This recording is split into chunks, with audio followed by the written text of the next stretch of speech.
You're listening to the Otasso Outdoors Podcast.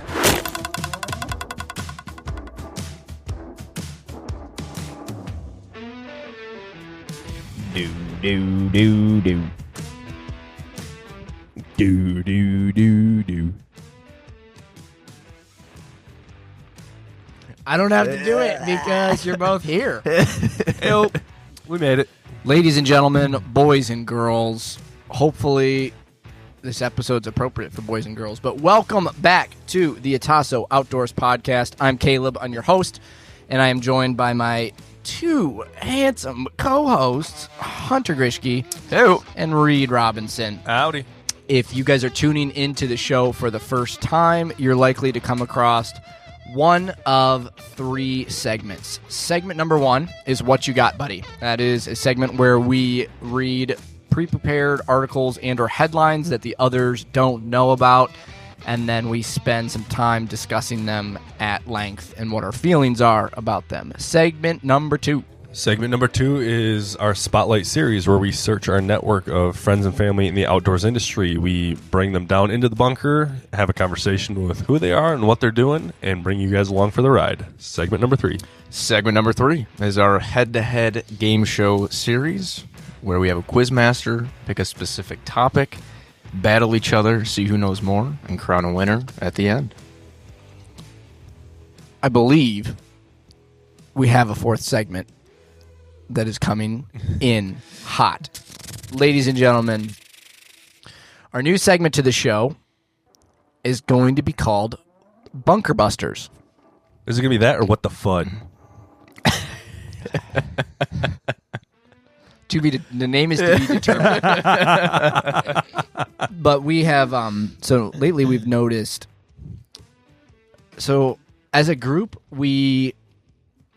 our mantra is cultivate, collaborate, and conserve. So our goal is we collaborate with like-minded individuals to cultivate the next generation of hunter that, in retrospect, benefits conservation in the long run for all of us, so that the next generation can enjoy what we have to the full extent. And what we've noticed is with all of our shows and stuff like that, we cut them down into little reels and videos, and boy, do they get people fired up. And this I think is a cultural problem as a whole, is people will watch a 15-second video and they will take it at face value without seeking context. And they do that with headlines too. I think I saw something a couple months ago where someone will, like the average human, will read a headline and then go tell somebody about it without actually like reading the body of the article. Well, if you just watch our reels, it takes a little highlight video. And if you think we're just, from what you can see in the reel, if you think we're mean, you need to go watch the whole episode and realize that we're really mean, and you don't get the whole point across in a 15-second video. We're terrible. But dude, the amount of people, we were sitting here before the camera started rolling today, and the comments just, I want the people to know that make the comments like, hey, dickhead, stop talking about me killing small deer. It doesn't matter. Screw you. That fuels us. That blesses me. That is so much fun to see that stuff come across. Because it's like, we're just talking about stuff that's like, hey, this is genuinely going to be beneficial for Michigan conservation. But it also proves our point. Oh yeah, it proves our point. If we don't start doing what we're talking about, 30 years from now, there's going to be no deer. Or they're going to be so overrun. The herd is going to be so diseased. We're not even going to be able to hunt. And people don't get that. But that's the thing, is everybody's like, well, the herd. We saw this comment earlier. The herd is healthy. There's there's 2 million of them. There's 2 million deer, and it's like, that's not okay with the amount of land that we have. And not to mention, it's like, sure, if you look at just acreage over Michigan, we got a lot of land. Most of it is down here. That's pretty much it. All the deer are in the southern half of the lower peninsula. Way too high of a concentration. Mm-hmm. And, hunters are a pivotal thing in deer populations, because it's like, if you watch a natural population increase and decline, they spike, the predators are going down at that point, there's a bunch of disease and the predators will come up, the deer will cross down, the prey will go down and like bottom out, and the predators are high. The predators start dying off because there's not enough to eat. And it's just this constant up and down. If you look at populations naturally up and down, hunters even that out. Mm-hmm. And it's not by us letting them get to be too much or too little. We help keep them, like, I think it's Michigan's elk population has stayed steady at 1,000 to 700 in the Lower Peninsula for I don't know how many years. Mm-hmm. And that's because they allot the right amount of deer or the right amount of elk to be killed every season. Mm-hmm. It's just hard to manage when there's 1.7 million. And that falls on the shoulders of us. But anyway, that is a topic for another day. Anyway, segueing into what our new segment of the show is, which apparently has yet to be named. What our goal is we want to talk to you guys. We want to debate in a professional, loving way. There's a lot of people in the comments that I don't think have a professional bone in their body, and they probably can't even handle something like that. So what I'm talking about is the people who are genuinely curious, or everything that we're saying, you have opposing views and stuff like that. We want to invite you to call into the show. So what we'll do is our goal would be to set up a scheduled call, either once an episode, every couple weeks or whatever, with somebody who wants to talk to us, and we'll give you a number. You can call into the pod bunker, and we just want to have a conversation. We want to, instead of wasting both of our time going back and forth in comments and stuff, it's better to just have conversations about things like this, because at the end of the day, without conversations, nothing's ever going to change. There's going to be no ground that's gained if everyone's just being keyboard warriors, and that's toxic. So that's the next segment of our show. I think that we're going to bring in is we're going to start having people call into the show to have conversations and professional, fun debates. It's all in a good time and respect. And the ground rules are super simple. If you can call in and have a logical, cordial conversation, talk about things, not be vulgar, not be rude, not like throw slander, we will hear you out. And a lot of times, I mean, how many times have we had people sit in fourth chair and we went, oh, I never thought about that, or that makes sense, and sway our opinion a little bit. It's good to give perspective. If you can do that, good. If you stray from the path of kindness, or if you stray from the path of what I would consider vulgarity, or like go into the path of vulgarity, it'll be quickly over, and we reserve all rights to absolutely annihilate you on Instagram. So perfect. We'll sit there and scroll. We'll just sit there and scroll and bash you for all the tiny deer is what we'll do. So that's in the works. Hopefully getting that ball rolling here shortly. But anyway, for those of you who clicked on it, you don't want to hear us rambling on about that, because you know what it is today. We are back with another What You Got, Buddy. So we need a stinger for What You Got, Buddy. Like, what you got, buddy? Reed and I should make that. Hey, we got the mics. I was thinking about just going out and doing it with my iPhone. You make it happen. I'll import it into the little happy box over here. No, you won't. Anyway, what you got, buddy? Who's kicking us off today? I can do it. All right, Reed, go for it. Reed Robinson. What you got, buddy? This is from Fox 2, Detroit. Did not think you just said Fox. Wow, really? Michigan hunting and fishing would cost more under new proposal. This was published December 10th of 24. Here is the breakdown. The cost of hunting bears, deer, and pheasant, as well as fishing in Michigan, would go up under the new proposed legislation in Michigan. The bills would also change how residents participate in the state's recreational passport in a bid to boost funding for the DNR, which manages Michigan parks and outdoors recreation. Officials with DNR say mounting costs for maintenance need to be matched with boost in funding. But Northern Michigan Republicans say the proposal would have serious negative impacts on recreation in the state. A letter to the Michigan Department of Natural Resource Director claimed increased fees and updating the form for obtaining a recreational passport would hurt hunters and anglers in a bid to boost the state revenue.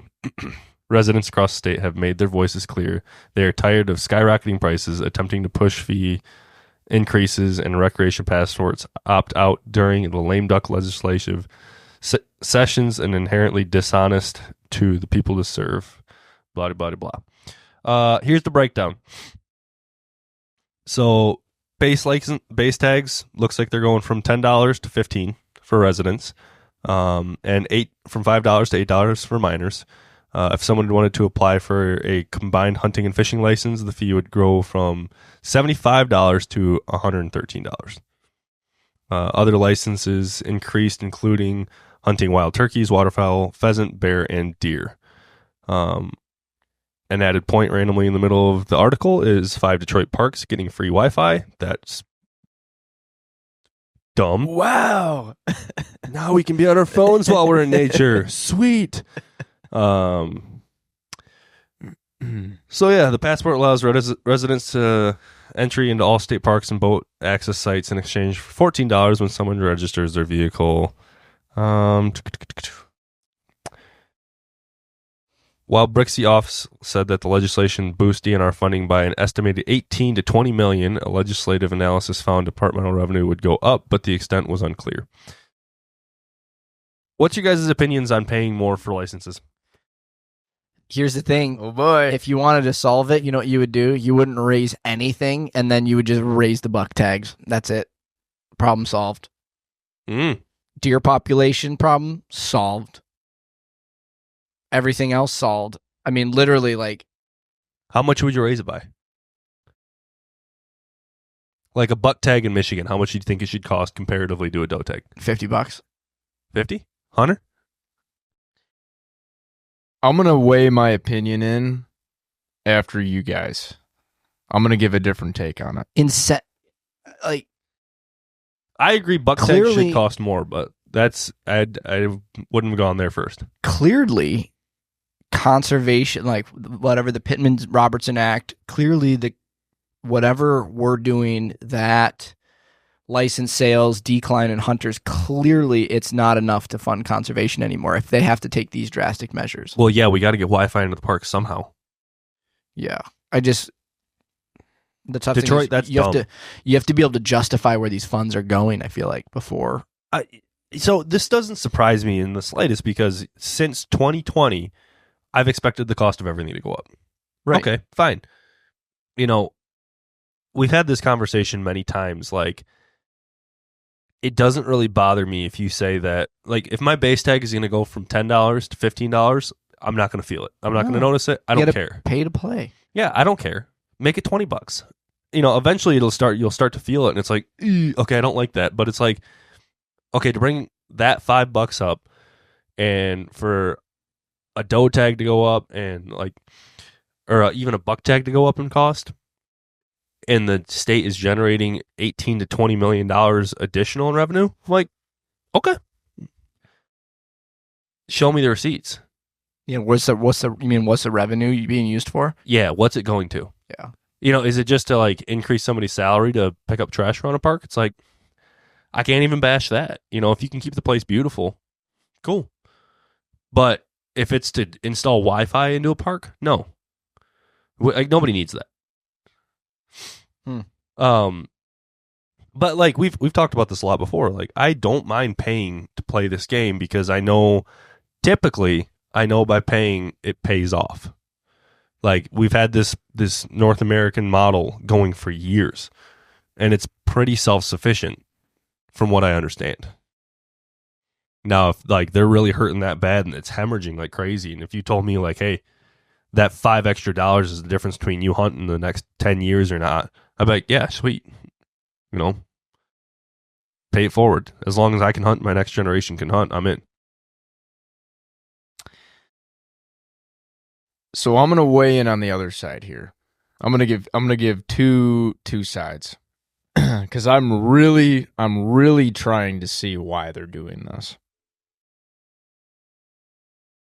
On one side, it's we have a massive decrease of hunters, and we've had that for I don't know how many years. It's decreasing a lot.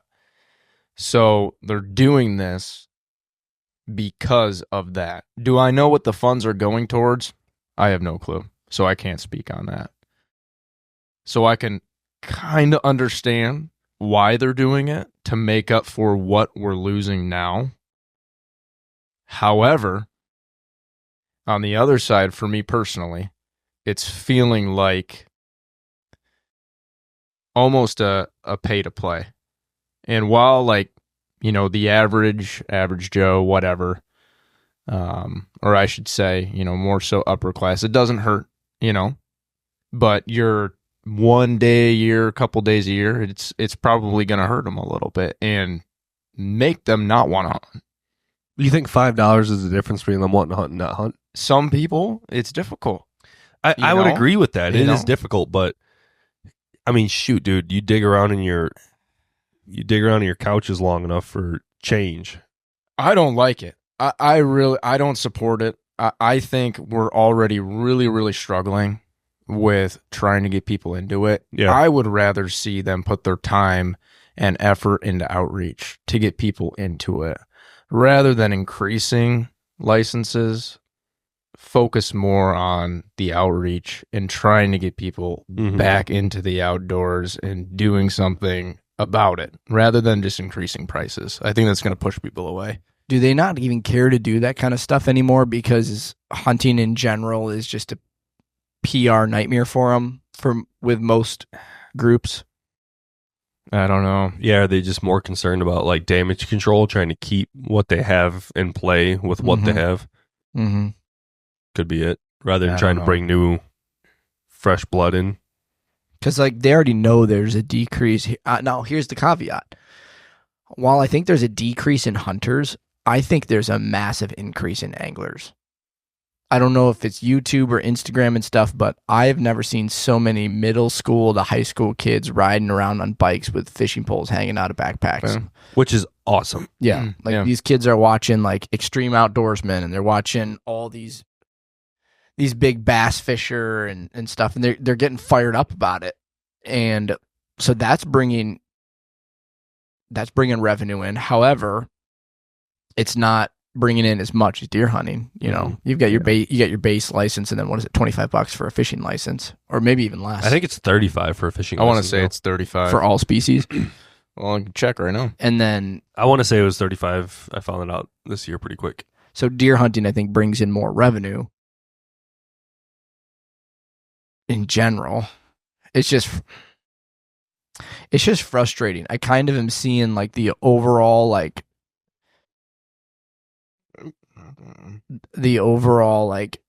demise of conservation. You think so? I just start seeing it. It's I wouldn't say demise. 26. 26. Okay. I think demise is a strong word. If anything, it's more like I'm starting to see the erosion of conservation. Erosion is a good word. Yeah. Yeah. Slowly eroding. The foundation, the base is in jeopardy. It's deteriorating. Which, and I just don't. I think a small demographic cares, and another demographic doesn't care. Bless you. I need a sneeze button tonight.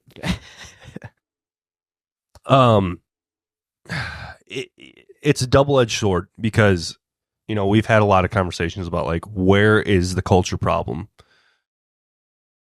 If we start down this trail, it's not going to stop. But like we ask, like, where's the culture problem in Michigan hunting? And it's two generations. Mm-hmm. Boomer and Gen X. Yep. And man, I don't know of like the millennial and Gen Z base for hunting just is not huge yet. Yet. That's the caveat is yet. It will get to that point, but I just don't think it's there yet. Right. But I see a lot more millennials and Gen X's from my perspective. I have seen some millennials that are just straight fuds. They bit the bait and they go for it. But where does that come from though? Right. It comes from whoever mentored them. Right. And the millennials though, their parents are boomers and Gen X's. So like you look at guys like us who are, I would consider ourselves first generation. We might have started out as fuds in a certain way, but we did our research and we developed into where we are. Mm-hmm. Whereas you have guys like Hunter who are like third generation, maybe even more, fourth generation, and he shoots teeny tiny bucks. Little babies. Little baby ducks. No, but like it's kind of a double-edged sword because it's like on one hand, you know, the people that are, I would consider, and this is up for debate, but it's like from my view, it's like a large majority of the culture problem in Michigan hunting is starting to like wane out. Like they're starting to get out of the woods because frankly they're just dying off, you know? Like the boomer generation. Or are they discouraged by the current state of the deer herd and they just have no clue that... I don't think they're discouraged. There's more deer to shoot now than ever. Not big ones. Not what you see in magazines. They don't care. So I have a curveball question for you guys. This is also a whole nother conversation for another episode. Yeah. I'm like, this is it, dude. Like, we should really just rename the podcast to like 3 Guys Rant About Michigan Deer. Until turkey season. I need to And know then we get more bad. the answer to this. Right one's bigger. Would you guys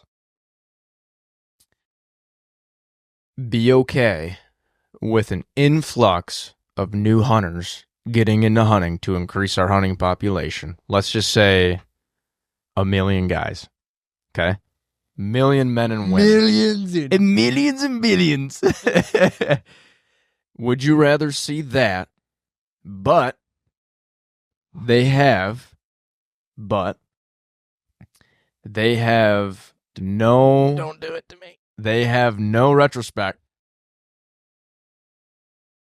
of quality deer management. They're shooting whatever. Would you rather see the influx, or would you rather see a decrease and an increase of people taking mature deer?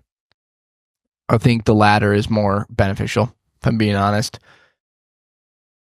Whether it's done through Michigan hunters, which has not been the case as of recent, the population will self-adjust. You know, it wouldn't surprise me. I can't definitively say any of this because it's like, I'm not a deer biologist. It wouldn't surprise me if in 20, 30 years, it's like, we're back to a lottery system for doe. Because we're going to have, here's the thing, 20, 30 years from now, we're going to have 150s walking around everywhere. We're going to have bigger deer. We're going to have bigger deer for sure. Our generation is going to be at that peak. Right now, it's boomers and maybe even older, honestly. Greatest generation still kind of around. Yeah. We're going to have boomers, Gen X's, us, Gen Z, Alpha, which I still hate that. But it's just going to shift. So, like, the boomers will die off. The Gen Xers will be too old to do it. We're going to be those old guys, but we've already done the education. Like, we've educated the next 2 generations on it. So it's like, it's going to be 3 straight generations of conservation. The boomers didn't have access to that. What I'm saying, though, is like, if we don't kill the deer, like if we don't, like in a perfect world, we do like a 2-year buck moratorium where it's like for the next 2 years, no buck are going to die in the state of Michigan. Everybody goes out and they can kill doe. Like, okay, I'd love to see the commissioners laugh you out the door at the NRC meeting with that. Well, yeah, 100% they'd laugh me out. In a perfect world, that's what would happen. It's like everybody wins. The doe populations go down. You know, you go from 150,000 doe being killed every year to 300,000 doe being killed every year for 2 straight years in a row. Dude, shed hunting would be next. It would be level. Dude, it would be insane for conservation. We'd be making Christmas trees out of antlers. It wouldn't happen. Like, it's never going to happen. And like, that's fine. No. So that would be like if you want to like and fix it right now, you do 2 to 3 years of no bucks. I think they'd be worried about losing a bunch of hunters. Fine. No, I can't say that. You'd lose even more. I think you would lose a large demographic. But dude, it's like it's either that or we're gonna start having some insane issues with disease, and the population is just gonna go, or the farmers are gonna get their way, and they're gonna be going out in the fields with Gatling guns, just and lining them up in the ditch. Yeah, it's got to self-correct. I don't know what the solution is, if I'm being honest. It's got to self-correct. Apparently, they're proposing an increase in price because of the decrease in hunters and the decrease in revenue. Right. They're like the DNR is hemorrhaging, and I want to know why, other than the decrease in numbers. And you got to imagine like a large majority of that is just government waste. Like, it's got to be. It's not just, oh yeah, we're losing hunters, so we're running out of money. It's like, no, you guys suck at managing money. Mostly. And DNR the Department of Government Efficiency. Doge is here, gonna fix it all. DNR, I think, does a pretty darn good job with their finances, but there's still a lot of government waste. Just flat out. Say with that, whatever. It's like,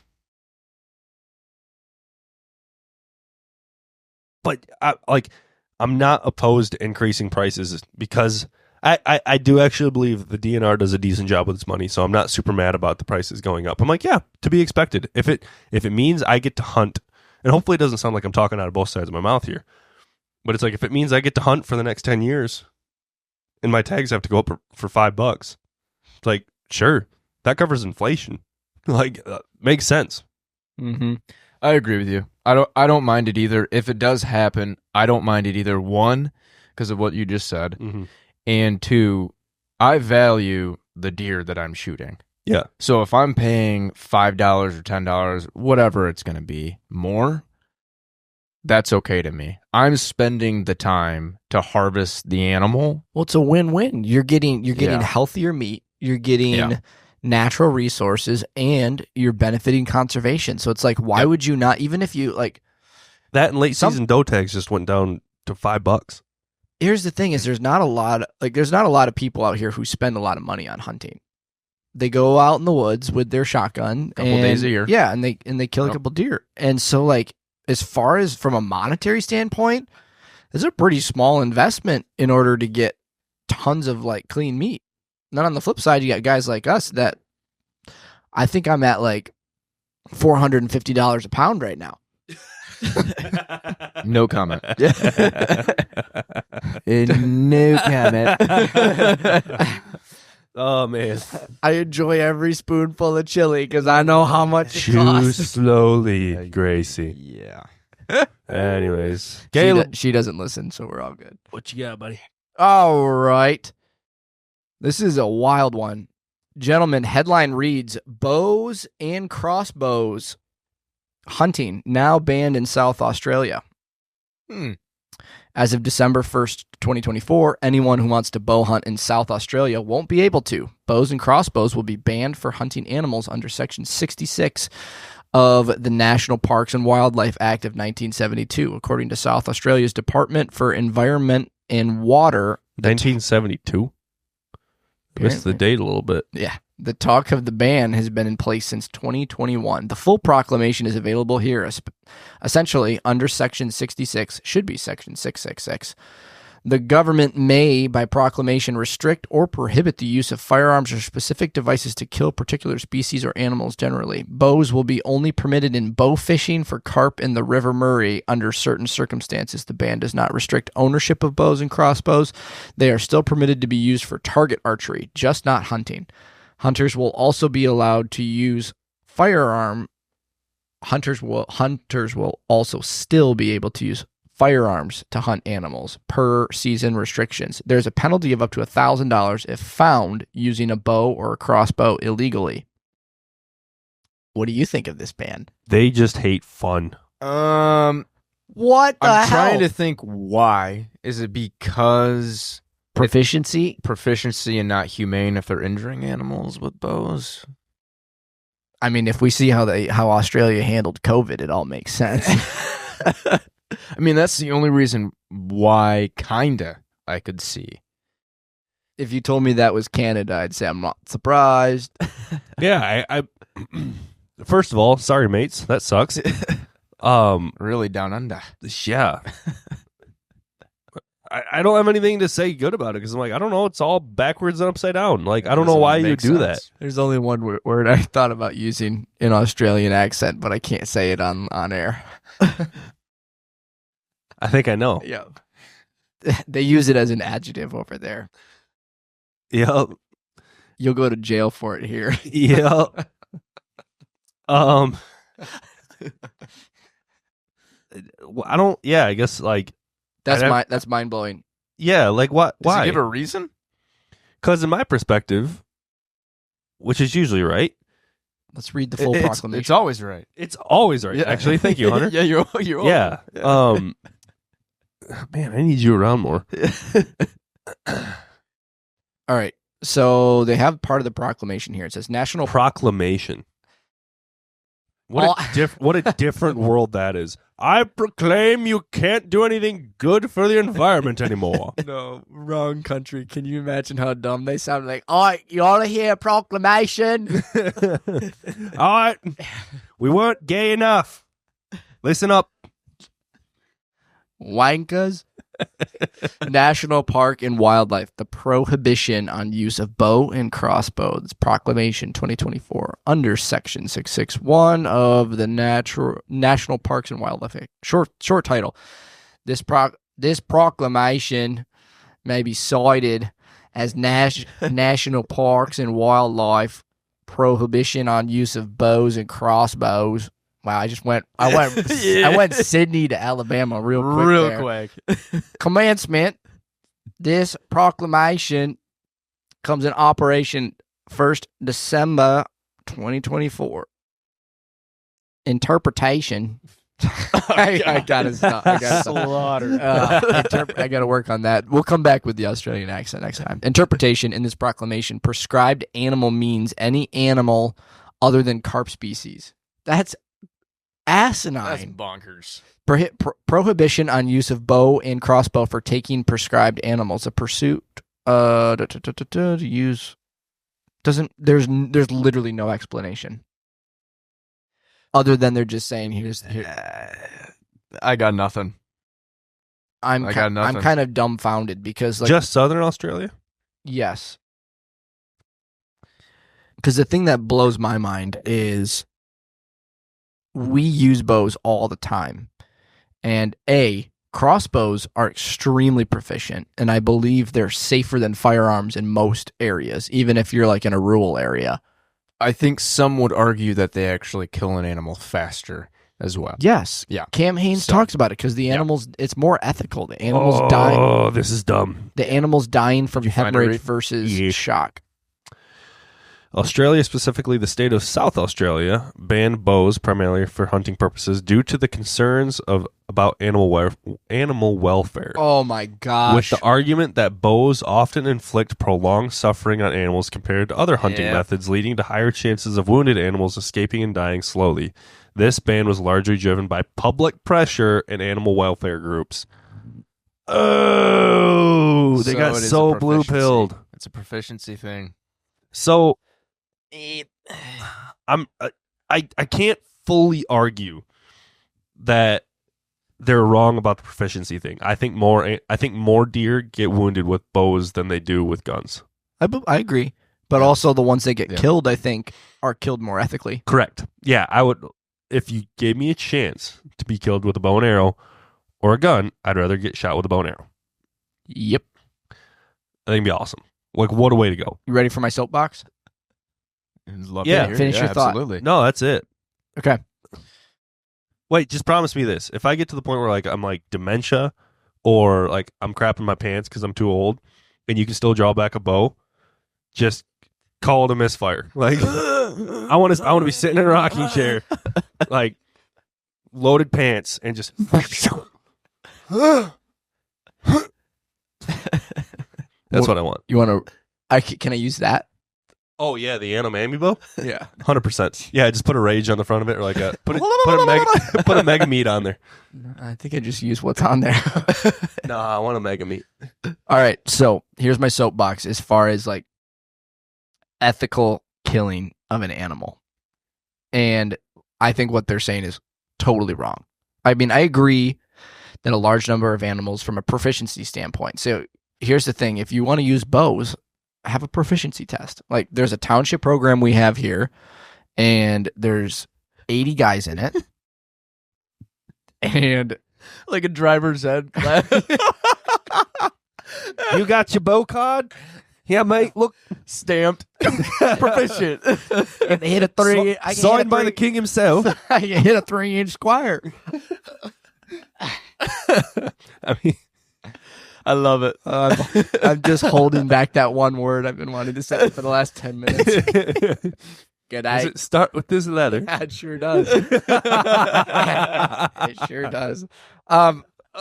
Okay, so here's my stance on it though. When you shoot a deer or any animal with a rifle, you got a bullet that's traveling thousands of feet per second. Super hot, super fast, Yeah. very uncomfortable when it goes through When you. it hits, no matter where it hits, it's going to do crazy damage. So it's going to blow out bone. It's going to it's going to pulverize whatever it goes through. Go watch videos. If you haven't seen this, go watch videos of a rifle or a hunting round or a shotgun slug going through ballistics gel. And when it hits, it makes just like this massive like wave. Cavitation. Just like at some point, if you put it in enough slow-mo, you could look through the deer and I could see Hunter. Yeah. Like, it's insane, and then it naturally closes back up.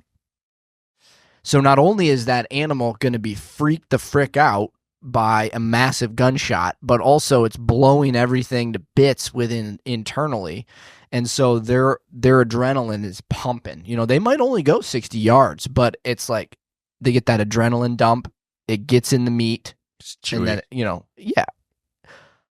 I have seen so many videos. So for the listeners, think about the last time you were dicing up a vegetable, whether it's green peppers, onions. You're in the kitchen, you got your cutting board, and you're cutting Any your knife, vegetable will do. and you accidentally For this scenario. nick or slice your finger.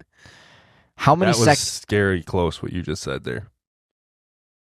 Nick or slice your finger? Oh, Slice or nick your finger. there you go. We got to stop this episode. All right, we're hanging it You up. thought the C word was going to be bad. We're hanging it up, boys. All right. So the last time you sliced your finger when you were cutting vegetables, how many seconds did it take you to realize that you actually did? And Many. it's usually like 2 or 3 seconds, and you're like, oh, and you grab it, and then all of a sudden you look down and it's bleeding like crazy. That's what happens when you proficiently Yep. shoot a deer. That broadhead is zipping through that animal at 350 feet per second. It's a quick pinch, and most of the time they don't know what happens. When they're running, I think 80, 90% of that comes from that sound of the string cracking a little bit. That actually scares them, because I have seen so many videos of deer that you get a pass through and they hop off 15, 16 yards and they just stand there and they're just gushing out of both sides and they have no clue what happens, and then they tip over. You tell me what's more ethical. That's what happened this year, actually. First-hand experience. The buck I shot this year. Shot him. He ran. Stopped at 20 yards. Looked back. Done. Exactly. He had no clue. Tell me what's more He proficient. had no clue. Tell me what's more ethical for an animal. Mm-hmm. One that's running pell-mell, full sprint, after hearing a gunshot and having its innards blown out, to die a little bit quicker, versus one that has no clue what happens and it just blood pressure drops. Whoop. Well, and it's not like I couldn't make like a total argument off of this alone, but you do save meat when you do it that way. If you process your own deer, you shoot them with a gun, there's a red spot that's just jello on the side of the rib cage, like this big. When you shoot them with a gun, that is just like the meat's tainted. That's an explosion. Yeah. Okay. Yeah. You can't use that. When you do it with a bow, it's about that big. So you're saving a little bit of extra meat. It's like, okay, if it's the value of the life of the animal, the real value is in the meat. That's what we're going after. If you're shooting a doe, like, why waste more meat? It might just be a little bit, but it's like, if I can choose to say, I'm going to have a little bit more meat left over or not, I'm going to shoot the deer with my bow. Headshot. Here would be my I have buddies that do that. Yeah. Here would be my but that's like you That's go back, not go back proficient. to proficiency. Yeah. Here would be my analogy for you're driving in your pickup truck, and like, would you rather hit a concrete barrier at 70 miles an hour and blow up your engine that way, or would you rather accidentally run over something, nick your oil pan, and have all your oil drain out, and then your motor blows up? I'll take both scenarios if I'm getting a new truck out of it at this point. Yeah, but you get what I'm saying. Right. One scenario, Right. you know what happened and you're hurt. The Well- other scenario, you don't know what happened and you're getting a new truck. Yeah, you compare it to this. You either slice your finger with your sharp kitchen knife while you're slicing vegetables, or you smash it with a meat tenderizer. That's how it feels. Sledgehammer, more like. Granted, Depending if you're using a 350 mind or you, 450. this is all from my personal experience from being shot with a bow and a gun. So take it from me, I'm always right. But Yeah. yes, I know what you're. It's true. So I don't agree. I agree from a proficiency standpoint. I Mhm. disagree from an ethical, more humane aspect to the animal. I believe bow hunting is more humane. I think so as well. 100%. Just a bunch of dumb. Aussies. Yeah, can't say it. Hunter, what you got, buddy? Alrighty. He was just getting his dog. Virginia houndsman dies after a black bear falls on him in a freak hunting accident. What? A father of 5 was fatally injured after another hunter shot the bear and it landed on top of the man. Oh, Brutal. We should have used this as the example of... Should have used a bow. Yeah. On December 9th, a black bear fell out of a tree in Lundberg County and struck a 58-year-old man who was hospitalized. He died from his injuries 4 days later. The Virginia Department of Wild Resources confirmed to Outdoor Life. The hunter was identified as Lester Clayton Harvey of Phoenix. A VWR spokeswoman said a group of hunters reportedly treed the bear and then stepped out from underneath its branches. One of Harvey's companions shot the bear while Harvey was standing roughly 10 feet from the base of the trunk. The agency is not seeking any charges related to the incident at this time. Some comments from his wife. Exact nature of the accident is unclear, including how large the bear was, what injuries Harvey sustained, or if he lost consciousness. Gosh, I can't speak tonight. that's a big Consciousness on impact. One of his hunting partners immediately began administering first aid. Yeah, a bunch of just comments from his wife. Mm-hmm. I mean, that's crazy. I mean, what are the chances of that? That's it's sad. So like, our condolences go out to the family. Yeah. And that is just. I mean, That's that's terrible. awful. You don't want to have, especially if father of 5. That's just not. Yeah, Father of that's- 5. Yeah. That's terrible. That's a really tough scenario. Brings a whole new definition to the term weight bearing. You had to say it. We should. Yeah. You had to say it, Reed. I don't like. Okay, I have an honest question for the group. Okay. So, roughly 10 feet is from me to Hunter.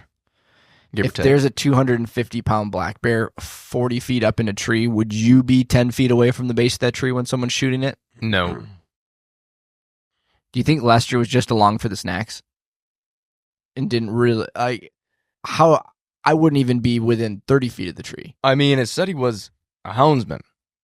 Okay, so maybe he was walking up to get his dogs back. Maybe he was something. Well, wasn't that the article just trying to retrieve his dog? He was maybe trying to go up and get his dog and bring it He off. was just getting his dog. Yeah. So, was he trying to retrieve? Was he not intentionally trying to be that close? I mean, who knows? But, I mean, that's just terrible, no matter how you look at it. I'm trying to remember back to my physics in college of force equals mass times acceleration.